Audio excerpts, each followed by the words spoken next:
That's why we're doing this show.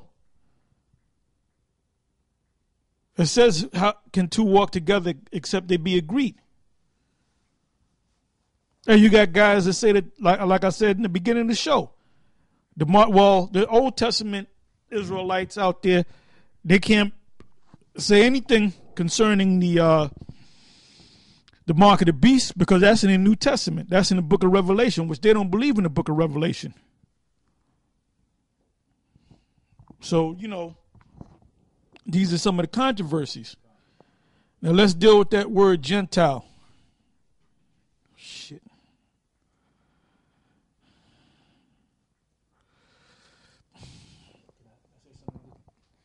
Yeah, and see what you have to understand too is you have to understand what was going on back in those times.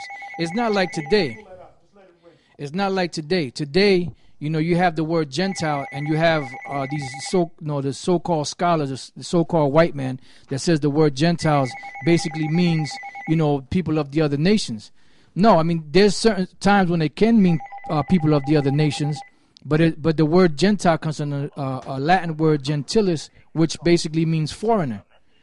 And the foreigners that the Bible was speaking about back then, when it was written, they were speaking about the Israelites that were foreign to the knowledge, wisdom, and understanding of this Bible.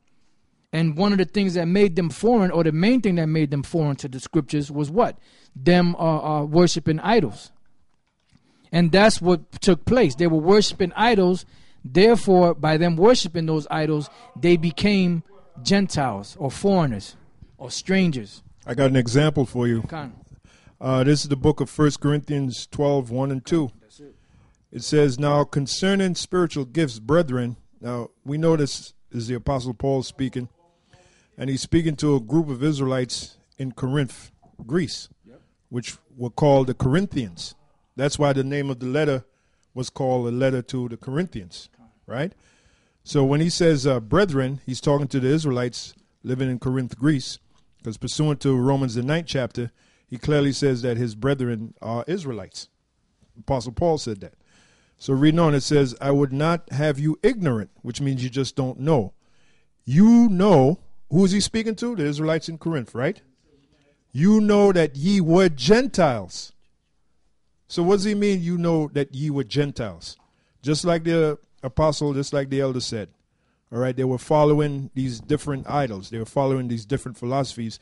So they were Gentiles, meaning they were foreign to the real knowledge, wisdom, and understanding of the Heavenly Father. That's why the Apostle Paul said to them, you know that ye were Gentiles, carried away unto these dumb idols, even as ye were led. So it begs the question now that Paul is speaking to them, what are they now? They were Gentiles, so what are they now? They are Israelites because they came back to the laws, the statutes, the commandments. They came back to their their culture, their identity. Right? That's right. That's why Paul said to them, you know that you were Gentiles. That's right. So what are they now? Since they came to the truth, since Paul was sent to them, pursuant to Acts the 9th chapter, the 5th verse, it was prophesied that Paul would be sent to them to teach them, to bring them back to their true understanding. You know that ye were Gentiles, so when they came back to the truth, they weren't Gentiles anymore. Right. They were Israelites. Okay, that's what that means. Their circumcision became, their uncircumcision became circumcision. Now I'm going to read that. This is the book of Romans chapter 2 verse 24. It says, for the name of the Most High is blasphemed among the Gentiles through you, as it is written. For circumcision verily profiteth if thou keep the law. But if thou be a breaker of the law, thy circumcision is made uncircumcision. So basically, it's saying, it says, for circumcision verily profiteth if thou keep the law. So if you have an Israelite that's keeping the law, suck around. You have an Israelite that's keeping the law. That will be beneficial to him. It said, but if he be a breaker of the law, if he breaks the law, which is we were reading, it says, thy circumcision is made uncircumcision. In other words, you go from being an Israelite to being a heathen, basically, because there was situations where they were they were chasing Israelites, to try to impose on them, because they were breaking the law, whether it was a Sabbath or whatever, and they were trying to get them to bring justice upon them, and they would run into Samaria for refuge. So they would call them apostate Jews. So their circumcision was made uncircumcision. Why? Because they broke the law, and they didn't receive the punishment for it, but they would flee so that they wouldn't have to receive that punishment. So they call them apostate Jews or heathens or Gentiles. Yeah, you made a statement. You said you go from, if you don't want to listen to the truth, basically you go from being an Israelite to like a heathen. Well, this is the book of Matthew, the 18th chapter, the 17th verse. It says, "And if he shall neglect to hear them, tell it unto the church.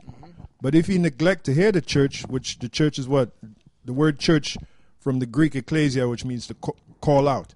These are a group of brothers that have been called out to come into the truth, right? Okay. "But if he neglect to hear the church, let him be unto thee as a heathen man and a publican." That is why, going back to what Paul said about the Israelites in Corinth, he said, "You know that you were Gentiles or heathens, carried away." Why were they Gentiles or heathens? "Carried away unto these dumb idols, even as ye were led." That's right.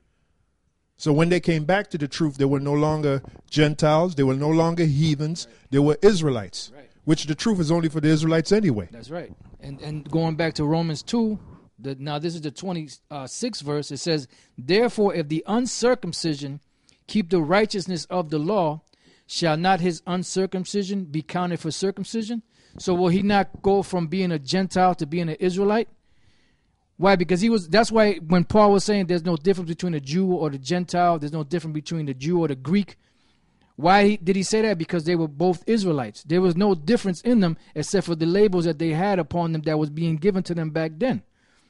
But today, if you try to read the Bible with the understanding that they give you of the word Gentile today, you're going to be confused because you don't know what was going on back then. You don't understand that history.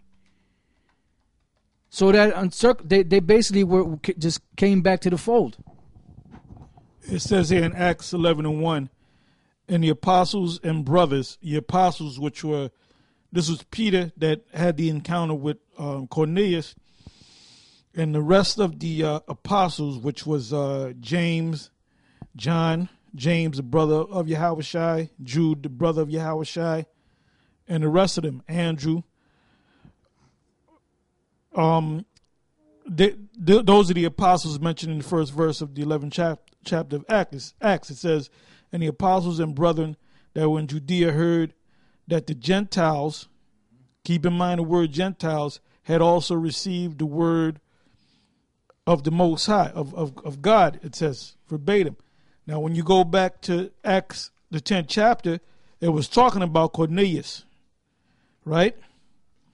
It says, second verse, "And when Peter was come up to Jerusalem, they that were of the circumcision contended with." The circumcision was the Jews that grew up in Jerusalem, circumcised on the 8th day and kept the laws and so forth, came up under the covenant, saying, "Thou wentest into men," key man is Cornelius, "uncircumcised," because Cornelius was considered uncircumcised, "and didst eat with them."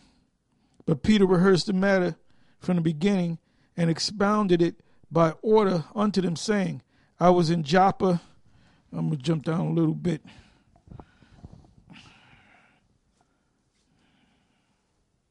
I don't want to have to read the whole chapter.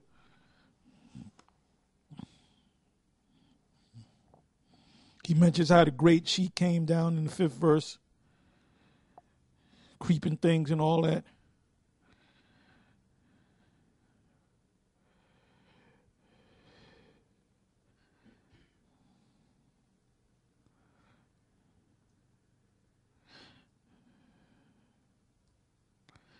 Just bear with me. Anyway, you know what? I'm going to go back to the 10th verse, or 10th chapter rather, because Cornelius is an Israelite. And the ones of you that say different, the Lord hasn't opened up your eyes. You're still lost. That's why you have no business being out there teaching, man. You have no business being out there teaching.